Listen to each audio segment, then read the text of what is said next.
Hi guys, ఇప్పుడు discuss చేసే topic cell balancing అనమాట. సెల్ బ్యాలెన్సింగ్ అంటే మన ఎలక్ట్రిక్ వెహికల్స్లో బ్యాటరీకి సంబంధించి బిఎంఎస్ ఒకటి ఉంటుందని డిస్కస్ చేసుకున్నాం, బ్యాటరీ మేనేజ్మెంట్ సిస్టమ్. ఈ బ్యాటరీ మేనేజ్మెంట్ సిస్టమ్ బ్యాటరీకి సంబంధించి ఇంతకుముందు డిస్కస్ చేసినట్టుగా వోల్టేజ్, టైం, టెంపరేచర్, కరెంట్ ఇవన్నీ పారామీటర్స్ మెజర్ చేస్తూ different type of estimation functions చేస్తూ ఉంటుంది. లైక్ బ్యాటరీ పర్సెంటేజ్ ఎంత ఉంది, హెల్త్ ఎలా ఉంది, ఇవన్నీ తెలుసుకుంటూ ఉంటుంది. అది చేసేటువంటి one of the important function ఇంకొకటి సెల్ బ్యాలెన్సింగ్ అనమాట. సో సెల్ బ్యాలెన్సింగ్ గురించి డిస్కస్ చేయాలంటే ఆల్రెడీ మనం డిస్కస్ చేసుకున్నాం. ఇప్పుడు బ్యాటరీ అని అంటాం, మన బ్యాటరీ ప్యాక్ ఉందని అంటాం. This battery pack is nothing but it is combination of cells. It is combination of cells. కొన్ని సెల్స్ని కలిపేస్తే ఒక సెల్ అంటే ఏంటి, ఒక పాజిటివ్, ఒక negative terminal. This is one cell.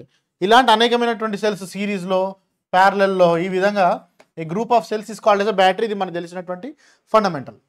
So ఇప్పుడు మనం బ్యాటరీని యూజ్ చేస్తున్నాం. మన మొబైల్ ఫోన్లో బ్యాటరీ కావచ్చు, లేదంటే మీ దగ్గర ఉన్న ఎలక్ట్రిక్ స్కూటర్లో బ్యాటరీ అనుకుందాం. ఫుల్ ఛార్జింగ్ పెట్టినారు.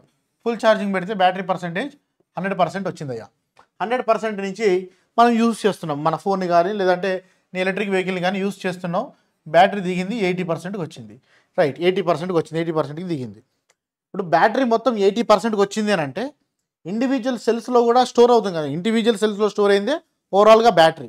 సో ఓవరాల్ బ్యాటరీ పర్సెంటేజ్ 80% వచ్చిందని అంటే సెల్స్ లోపల ఎంత పర్సెంటేజ్ వచ్చింది ఒక్కొక్క సెల్లో. ఫర్ ఎగ్జాంపుల్ ఇక్కడ తీసుకోండి, ఇది ఒక బ్యాటరీ అని అనుకుందాం. ఈ బ్యాటరీలో 1 2 3 4 5 5 సెల్స్ ఉన్నాయి. ఈ 5 సెల్స్ ఒక కాంబినేషన్ ఈ బ్యాటరీ అని అనుకుందాం. ఈ బ్యాటరీ మొత్తం కూడా ఇప్పుడు 80%కి వచ్చింది. ఇప్పుడు 80%కి వచ్చిందంటే నేను ఏం రాయాలి? ఫర్ ఎగ్జాంపుల్ ఈ సెల్ 80%, ఈ సెల్ 80%, ఈ సెల్ 80%, ఇది కూడా 80%, ఇది కూడా 80%, ఈ విధంగా ఉందని చెప్పాలా?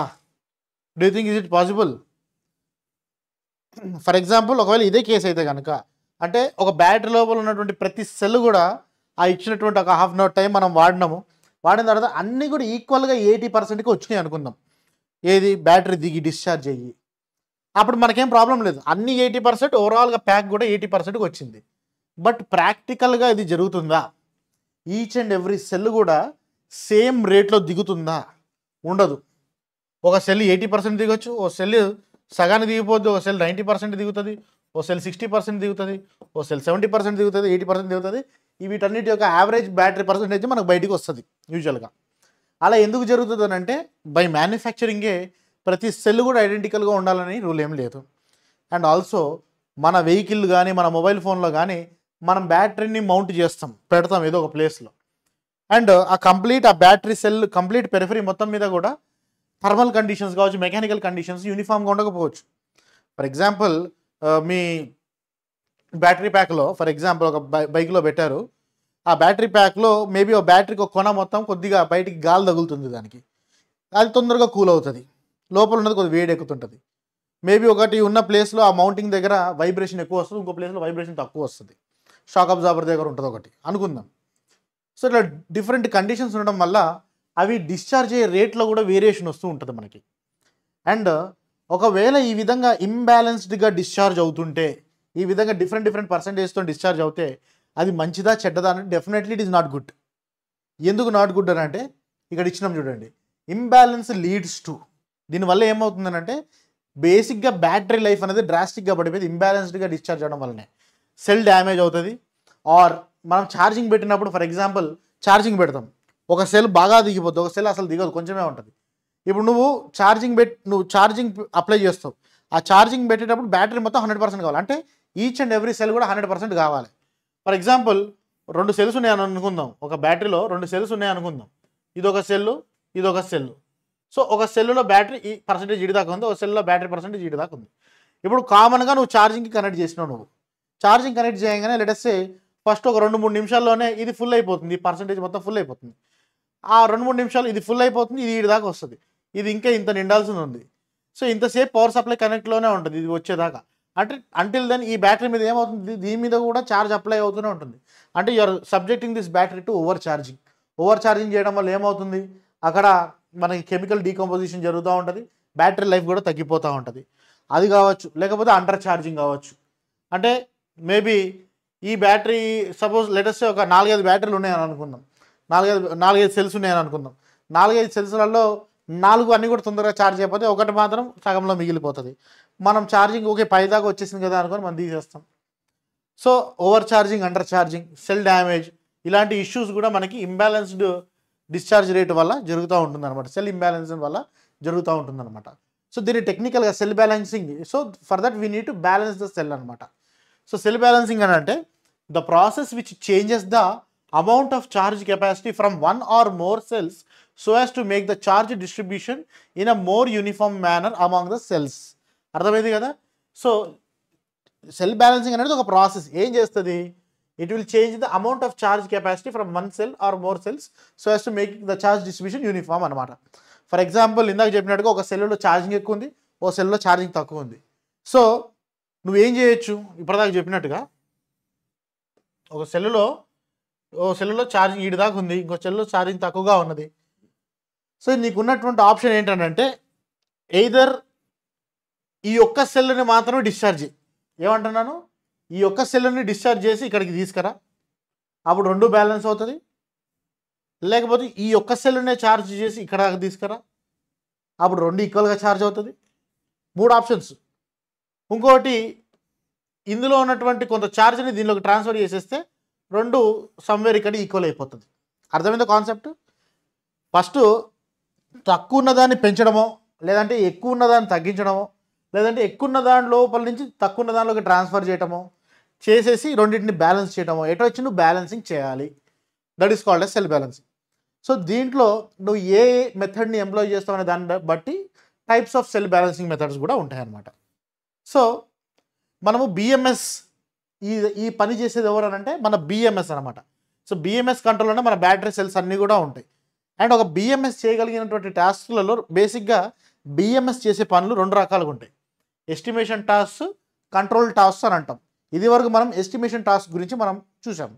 అంటే వోల్టేజ్, కరెంటు, టెంపరేచర్ను మెజర్ చేస్తూ మనకి స్టేట్ ఆఫ్ హెల్త్ కావచ్చు, స్టేట్ ఆఫ్ ఛార్జ్ కావచ్చు, స్టేట్ ఆఫ్ ఫంక్షన్ కావచ్చు, స్టేట్ ఆఫ్ పవర్ కావచ్చు, వీటన్నిటిని కూడా అది ఎస్టిమేట్ చేస్తూ అంటే ఆల్రెడీ నీ దగ్గర ఉన్నటువంటి టెస్ట్ డేటాను కూడా మనం బిఎంఎస్ లోపల ఉన్న మెమరీలో, సాఫ్ట్వేర్లో ఫీడ్ చేస్తాం. దాని బేసిస్ మీద నీకు అవుట్పుట్ మన సెట్టింగ్స్లో కానీ మనకి బ్యాటరీ పర్సంటేజ్ ఇలా ఈ విధంగా బ్యాటరీ రేంజ్ ఎంత ఉంది, నెక్స్ట్ మనం ఎలక్ట్రిక్ వెహికల్ తీసుకుంటే కూడా మనకి చూపిస్తుంది నెక్స్ట్ ఇంకెన్ని కిలోమీటర్స్ పోతుంది, బ్యాటరీ రేంజ్ చూపిస్తుంది. అదంతా కూడా ఎస్టిమేషన్ చేస్తుంది ఇదంతా కూడా బిఎంఎస్. నెక్స్ట్ బిఎంఎస్ చేసే టాస్క్లలో కంట్రోలింగ్ చేయటం అనమాట. అంటే సెల్ లోపల, బ్యాటరీ లోపల జరిగేటువంటి సమ్ ప్రాసెస్ మీద అది కంట్రోల్ చేయడం జరుగుతుంది. So that is called as balancing. Balancing అంటే అదే కదా, యాక్టివ్గా సెల్ మీద నువ్వు ఏదో వర్క్ చేస్తూ ఉన్నావు, ఛార్జ్ని పెంచడమో తగ్గించడమో, మొత్తానికి అయితే అన్ని సెల్స్లలో ఛార్జింగ్ యూనిఫామ్ చేయడం. సో దాన్ని బట్టి మనకి బ్యాలెన్సింగ్ అనేది ప్యాసివ్ బ్యాలెన్సింగ్, యాక్టివ్ బ్యాలెన్సింగ్ అని 2 రకాలుగా మనకి సెల్ బ్యాలెన్సింగ్ అనేది డిస్ట్రిబ్యూట్ చేయడం జరిగిందనమాట. సో ప్యాసివ్ బ్యాలెన్సింగ్ టెక్నిక్లో ఏం చేస్తాము అని అంటే ప్యాసివ్ బ్యాలెన్సింగ్ టెస్ట్లో ఫర్ ఎగ్జాంపుల్ ఇది ఒక బ్యాటరీ ఉంది, 2 సెల్స్ ఉన్నాయి. ఈ సెల్ ఒకటి ఫుల్లీ ఛార్జ్డ్ ఉంది, ఈ సెల్ ఒకటి లెస్ ఛార్జ్డ్ ఉంది. 2 ఇంబ్యాలెన్స్ జరిగింది. ఇంబ్యాలెన్స్ జరిగినప్పుడు నేను ఏం చెప్పాను? ఏదర్ తక్కువ ఉన్నదాన్ని పెంచాలి, లేదంటే ఎక్కువ ఉన్నదాన్ని తగ్గించాలి. సో ప్యాసివ్లో ఏం చేస్తామనంటే ఎక్కువ ఉన్నదాన్ని తగ్గించే పరిస్థితి జరుగుతూ ఉంటుంది అనమాట. సో ఇక్కడ ఏం చేస్తున్నాం? ఇక్కడ హై రెసిస్టెన్స్ సర్క్యూట్ ఉంటుంది. సో ప్రతి సెల్కి కూడా ఒక హై రెసిస్టెన్స్ సర్క్యూట్ని మనము కాన్ఫిగర్ చేసి పెడతాము. అండ్ ఆ హై రెసిస్టెన్స్ సర్క్యూట్ స్విచ్చింగ్ కూడా ఒక స్టాటిక్ రిలే ఉంటుంది. ఆ స్టాటిక్ రిలే మళ్ళీ బిఎంఎస్ ద్వారా ఆపరేట్ అవుతూ ఉంటుంది అనమాట. సో సపోజ్ బిఎంఎస్ నుంచి సిగ్నల్ వచ్చిందనంటే ప్రతి సెల్కి ఒక రిలే ఉంటుంది. ఆ రిలే యాక్టివేట్ అయిందనుకోండి, అప్పుడు ఆ సెల్ యొక్క అవుట్పుట్ టెర్మినల్ అనేది ఆ హై రెసిస్టెన్స్ సర్క్యూట్కి కనెక్ట్ అవుతుంది. It will get short circuited and దీనిలో ఉన్నటువంటి ఛార్జ్ అంతా కూడా ఇక్కడ డిసిపేట్ అవుతుంది. ఒక రెసిస్టెన్స్ ఉన్నది, ఫర్ ఎగ్జాంపుల్ రెసిస్టెన్స్ ద్వారా కరెంట్ ఫ్లో అయిపోయి మనకి హీట్ అనేది డిశ్చార్జ్ అయిపోతుంది అనమాట. సో ఆ విధంగా ఏమి అయిపోతుంది? మనకి సెల్ ఛార్జింగ్ లెవెల్ అనేది ఈక్వల్ అయిపోతుంది. కానీ this is the worst technique to imagine also. ఎందుకనంటే ఈడ నువ్వు ఛార్జింగ్ చేసిన ఛార్జింగ్ని సెల్ బ్యాలెన్సింగ్ అనే పేరు మీద you are not utilising for your actual work. అంటే your actual work is to drive the electric motor and run the vehicle, or mobile phone అయితే mobile phone వాడుకోవటం. కానీ నువ్వు అనవసరంగా ఇక్కడ రెజిస్టర్స్ని కనెక్ట్ చేసి వేస్ట్ చేస్తున్నావు ఎనర్జీని మొత్తాన్ని కూడా. అర్థమైందా? దానివల్ల ఏమవుతుంది? ఓవరాల్గా నీకు మళ్ళీ బ్యాటరీ ప్యాక్ లోపల టెంపరేచర్ పెరుగుతుంది.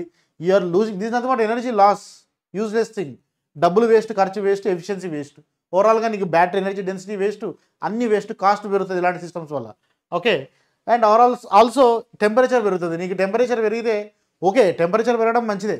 టు బీ ఫ్రాంక్, యాక్చువల్లీ ఒక ఎలక్ట్రిక్ బ్యాటరీ ఏవైతే ఈ బ్యాటరీస్ ఉన్నాయో ఈ బ్యాటరీస్ ప్రాపర్గా ఫంక్షన్ చేయడానికి ideal temperature is 15 degrees to 35 degrees centigrade. గుర్తుపెట్టుకోండి, అవసరం అయితే రాసుకోండి, ఎగ్జామ్లో బిట్స్ లాగా కూడా రావచ్చు అనమాట.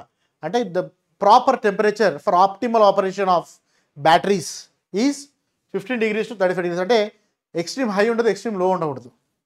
సో ఎక్స్ట్రీమ్ హై టెంపరేచర్స్లోకి వెళ్ళిపోయింది అంటే there are lot of safety concerns with the batteries also. Next one వచ్చేసి active balancing technique. So active balancing టెక్నిక్లో there are 3 different ways of active balancing technique. Capacitor based circuits అని అన్నాము, transformer based circuits, shared bus active balancing circuit అని అంటాము. So ఈ capacitor based circuits, transformer based సర్క్యూట్లో ఇందాక మనం discuss చేసినటువంటి ఇంకొక టెక్నిక్, అంటే 2 సెల్స్లో తక్కువగా ఉన్నది, సో 2 సెల్స్లో ఒక సెల్లో తక్కువ ఉంది, ఒక సెల్ ఎక్కువ ఉంది, ఏదో ఎక్కువ ఉన్నదాన్ని పైకి కిందికి లాగాలి, లేదంటే తక్కువ ఉన్నదాన్ని పైకి పెంచాలి.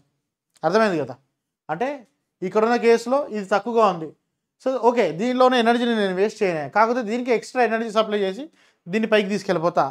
So that is comes under active balancing technique. దాంట్లో మెయిన్గా ఈ first capacitor and transformer based circuit దానికి ఆ కోవకు చెందిందనమాట. మళ్ళీ నేను థర్డ్ థింగ్ చెప్పాను, సరే ఎక్స్టర్నల్గా నేను ఎనర్జీని వేస్ట్ చేయను, బయట నుంచి ఎనర్జీ తీసుకోను, ఈ సెల్స్ లోపల ఉన్నటువంటి ఎనర్జీని ఈక్వల్గా డిస్ట్రిబ్యూట్ చేసుకుంటా. So that is shared bus active balancing. So ఈ షేర్డ్ బస్ యాక్టివ్ బ్యాలెన్సింగ్లో ఎక్స్టర్నల్ సోర్స్ ఉండదు, no external source or load కూడా ఉండదు. ప్యాసివ్లో ఏం పెడుతున్నాం, ప్యాసివ్లో you're keeping and external load to the cell.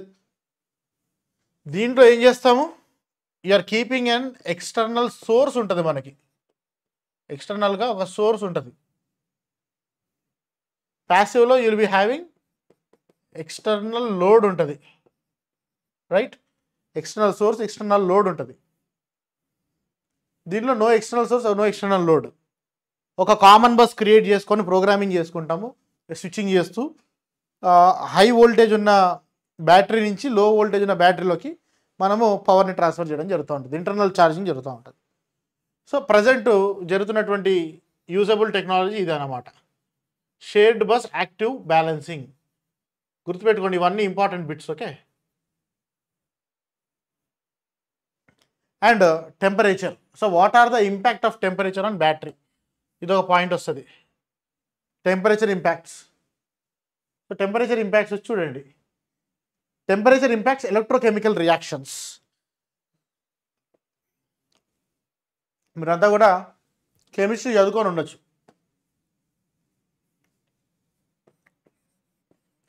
Rate of chemical reaction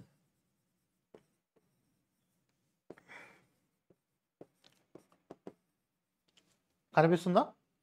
rate of chemical reaction directly proportional to temperature. ఇది తెలిసినటువంటి ఫ్యాక్టే కదా.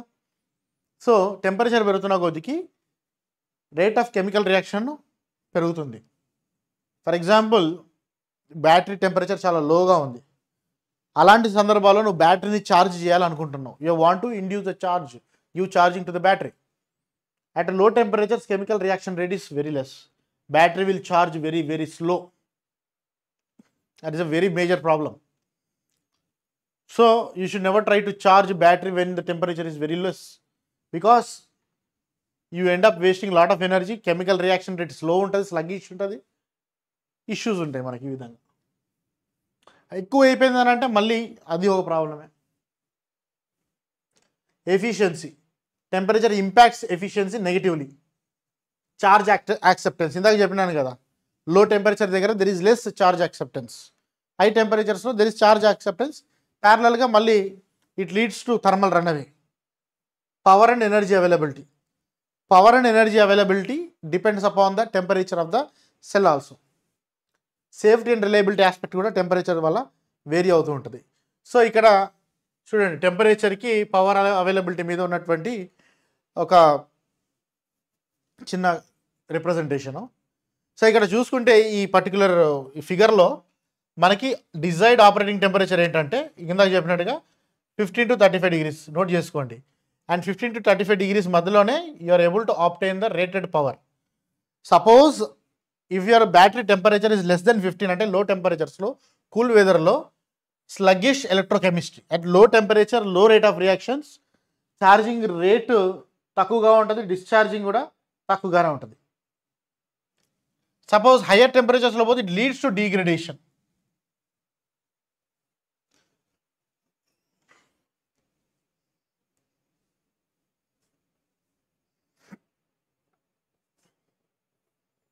ఓకే, సో హై టెంపరేచర్స్లో there is a issue of life of the battery, safety of the battery, non uniform ageing effects అని ఒక effect ఉంటుంది. Low temperature దగ్గర you're having issue of performance, అంటే పవర్ డిరైవ్ చేయడం. సపోజ్ బ్యాటరీ ఫుల్లీ ఛార్జ్డ్ ఉంది అనుకుందాం, but temperature is less. ఇప్పుడు ఆ బ్యాటరీ డిశ్చార్జ్ కావాలన్నా కూడా కెమికల్ రియాక్షన్స్ జరిగి chemical energy converted to electrical energy. So rate of power availability, rate of energy availability is also varying. అర్థమైందా? అలాంటి బ్యాటరీ నుంచి పవర్ ఎక్కువ రాదు, మోటార్ ఎక్కువ డ్రైవ్ చేయలేదు, టార్క్ తక్కువగా ఉంటుంది, ఇష్యూస్ ఉంటాయి. ఇంకోటి ఫాస్ట్ ఛార్జింగ్ డ్యామేజ్, అంటే ఫాస్ట్ ఛార్జింగ్ చేయడానికి ట్రై చేస్తే సెల్ డ్యామేజ్ అవుతుంది. అండ్ హాట్ ఎన్విరాన్మెంట్స్లో ఏం కావాలి? Cooling is required. So cooling is required in hot environments. Moderate large current demand ఉన్నప్పుడు, ఫాస్ట్ ఛార్జింగ్లో ఉన్నప్పుడు charging cooling requirement is there. Okay, so this is about cell balancing. So next class we will dedicatedly discuss about battery management system. Idantha battery management system sambandhinchina thing anamata. We will discuss in the next class.